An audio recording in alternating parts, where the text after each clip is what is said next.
Il y a sans doute en chaque être humain des besoins, des attentes et des désirs. En quoi ces mots interrogent ou non la réflexion éthique? Le besoin peut se définir comme une situation de manque.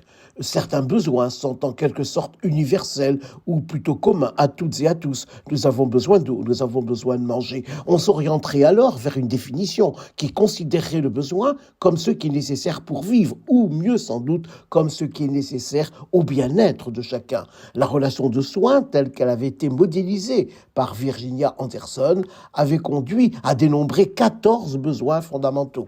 En 1943, Maslow avait organisé ses besoins de manière hiérarchique et pyramidale, avec de bas en haut 5 groupes: les besoins physiologiques, les besoins de sécurité, les besoins d'amour, d'affection ou d'appartenance, le besoin d'estime de soi et le besoin d'accomplissement de soi. Certes, la théorie de Maslow a fait l'objet de critiques, mais en fait, dès ses travaux initiaux, Maslow avait admis que cette hiérarchie n'était pas un ordre fixe. De fait, l'accompagnement de personnes malades en fin de vie montre que le besoin de manger peut s'estomper, alors même que le besoin d'affection est au premier plan. Ce qu'il est sans doute primordial de retenir, c'est que l'existence et la hiérarchie des besoins sont variables d'une personne à l'autre et que la relation de soins ne permet pas d'appliquer à chaque personne un modèle unique, ce qui relèverait d'une bienfaisance paternaliste ou normative. La relation de soins et d'accompagnement appelle à un discernement des besoins propres à chacun.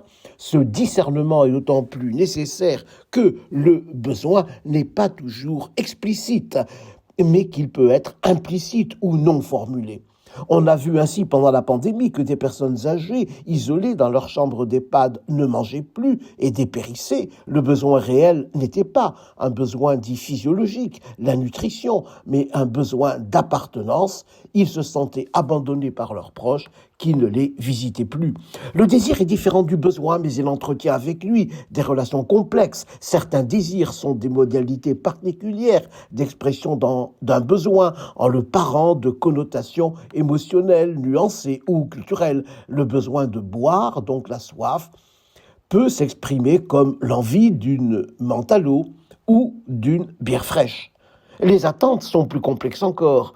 Quand les attentes sont liées à un besoin ou à un désir, elles désignent la représentation mentale que le sujet se fait de la satisfaction de son besoin ou de la réalisation de son désir. Ainsi, on a soif, donc besoin de boire, on a envie, on désire une menthe à l'eau, on attend la saveur fraîche et stimulante de la menthe. Une relation de soins centrée sur la personne nécessite donc une attention particulière à discerner les besoins, les désirs et les attentes de chacune et de chacun. C'est ainsi que le rapport Belmont, interrogeant sur les diverses formulations de la justice, demandait entre autres si la justice était à chacun une part égale ou à chacun selon ses besoins. Telle est sans doute l'articulation entre la justice et l'équité. Ainsi, pendant la pandémie, quand vint le temps de la reprise de visites encadrées, fallait-il considérer que la justice était d'allouer une demi-heure de visite à chacun ou d'adapter la durée et la fréquence des visites aux besoins de chaque résident ou de chaque malade hospitalisé? Dès lors, et dans la vision d'une éthique incarnée, se pose pour le soignant une question fondamentale. Quel est le seuil au-dessous duquel la non-satisfaction d'un besoin altère le bien-être de manière telle qu'elle compromet la motivation même de la personne à vivre, soit que ce besoin n'ait pas été discerné, soit qu'il ait été discerné mais non satisfait en application, par exemple, de mesures sanitaires qui interdisaient les visites et en croyant qu'on pouvait leur substituer des animations collectives ou de couloirs, même si de telles animations pouvaient convenir à certains. Et c'est ainsi que l'absence de discernement des besoins explicites ou implicites engendre des réponses inadaptées qui se réfugient dans une bienfaisance normative conduisent à la maltraitance.